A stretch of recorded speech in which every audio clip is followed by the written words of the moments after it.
नमस्कार दोस्तों, GeM expert solution के इस यूट्यूब चैनल में फिर से एक बार आप सभी का स्वागत है। आज की वीडियो में हम समझेंगे कि एमएसएमई जो है, जब आप एमएसएमई अपनी सेलर आईडी के अंदर वेरीफाई करते हैं तो उसको ऑलरेडी टेकन का आपको एक मैसेज आता है। तो देखो मैंने क्या किया, यहाँ पे मेरी 90% जो है प्रोफाइल कंप्लीट है। बस एक यहाँ पे एमएसएमई का जो है उसको वेरीफाई करना बाकी है, उसकी वजह से ये जो प्रोफाइल है वो 90% दिख रही है। आपको उसको अगर 100% करना है तो आपको एमएसएमई जो है वो वेरीफाई करना पड़ेगा। तो अभी जब मैं इसको वेरीफाई के ऊपर क्लिक करता हूं तो उद्यम इज ऑलरेडी टेकन बता रहा है। उद्यम इज ऑलरेडी टेकन मतलब उद्यम जो है वो ऑलरेडी किसी दूसरे सेलर आईडी के अंदर यूज किया हुआ बोल रहा है। तो ये जो प्रॉब्लम है, तो उसको समझने के लिए आपके पास उद्यम का एक सर्टिफिकेट होना चाहिए, जो 4 पेज का उद्यम का जो सर्टिफिकेट होता है। तो मैंने एक उद्यम का सर्टिफिकेट यहाँ पे ओपन किया है।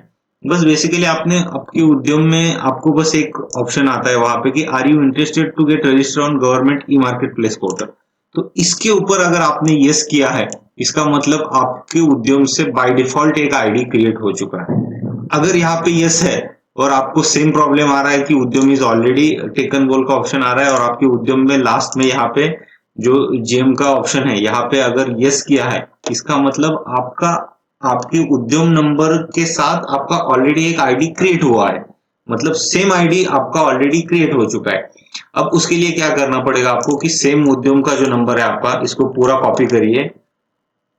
कॉपी करने के बाद आप दूसरे आईडी में आप इसको क्या करिए, सीधा यहाँ पे पेस्ट करिए। पेस्ट करके आप क्या करिए, उसको आपका कैप्चा डाल के आप उसको सबमिट करिए।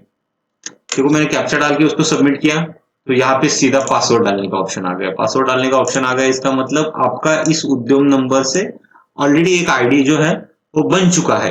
अगर इस उद्यम को अभी आपको वेरीफाई करना है या उस प्रॉब्लम को सॉर्ट आउट करना है तो उस आईडी को डिलीट करना पड़ेगा। जो ये आईडी इस उद्यम नंबर के साथ क्रिएट हो चुका है उसको जो है वो डिलीट करना पड़ेगा। तो देखिए सबसे पहले मैं क्या करूंगा, अभी इसका जो है पासवर्ड फॉरगेट करके आपको पासवर्ड निकालना पड़ेगा। इसका जो भी आपका रजिस्टर नंबर है उसके ऊपर वेरिफिकेशन कोड चला जाएगा आपका। तो सबसे पहले क्या करिए आप, अगर ऐसे प्रॉब्लम आती है तो यहाँ से आपको इस आईडी को जो है वो डिलीट करना है। डिलीट करने के लिए हम क्या करेंगे, इसको पहले उसका जो है पासवर्ड रिसेट करेंगे। पासवर्ड रिसेट करके हम नया पासवर्ड जो है उसका जनरेट करेंगे और नया पासवर्ड जनरेट करने के बाद उस आईडी को जो है वो डिलीट करेंगे। अब मैं यहाँ पे सेम उद्यम नंबर डाल रहा हूँ और उस उद्यम नंबर से हम उसको उसका जो पासवर्ड है उसको फॉरगेट करेंगे। देखो सबमिट करने के बाद एक वेरिफिकेशन कोड चला जाएगा आपके रजिस्टर नंबर के ऊपर और वो कोड डाल के आप उसका पासवर्ड जो है वो रिसेट कर सकते हैं। तो देखिए वेरिफिकेशन कोड हमें मिल चुका है, हम उसको वेरीफाई करेंगे।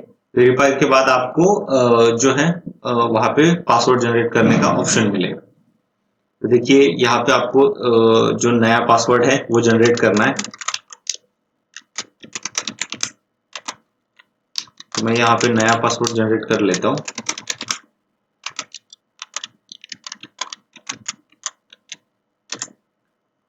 तो बेसिकली मैंने यहाँ पे जो है उसका पासवर्ड जो है वो रिसीट करके हमने नया पासवर्ड इसको जनरेट किया। अब उसको क्या करेंगे दोबारा से, अभी आपका जो पासवर्ड है वो क्रेडेंशियल सक्सेसफुली जो है वो रिसीट हो चुका है। अब हम उसको लॉगिन करेंगे। हम लॉगिन करके अभी हमें क्या करना है, सबसे पहले इस आईडी को डिलीट करना है। अगर आपको उस आईडी को डिलीट नहीं करना, उस आईडी के साथ ही काम करना है तो वैसे भी कर सकते हैं। इससे पहला जो दूसरा आपने आईडी किया है उसको डिलीट करना पड़ेगा। मतलब दोनों में से किसी एक आईडी के ऊपर ही काम कर सकते हैं आप। तो देखिए नया जो उद्यम के नंबर से जो आईडी रजिस्टर हुआ था उसका पासवर्ड हमने फॉरगेट करके निकाला और उसके अंदर लॉगिन करके आपको एक बार शायद आपको आधार वेरीफाई का ऑप्शन आएगा। आधार वेरीफाई करके आप उस आईडी को जो है वो डिलीट भी कर सकते हो। तो ये लोड ले रहा है।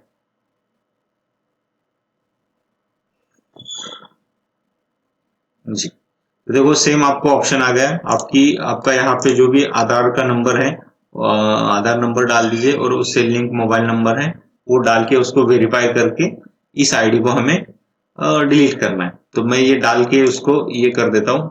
तो देखिए आधार हमने यहाँ पे वेरीफाई किया है।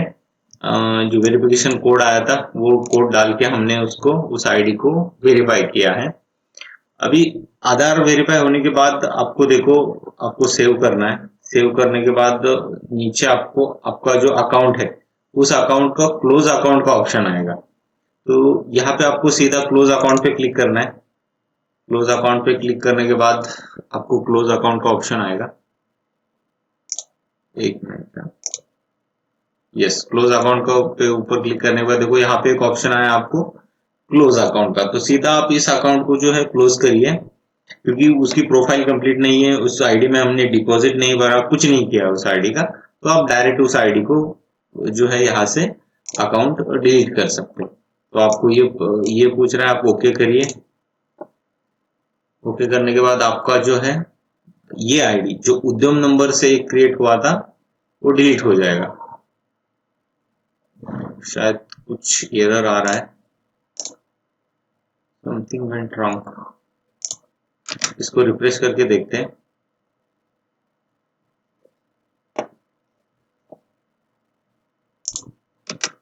ये जीएम का ही कुछ इश्यू है।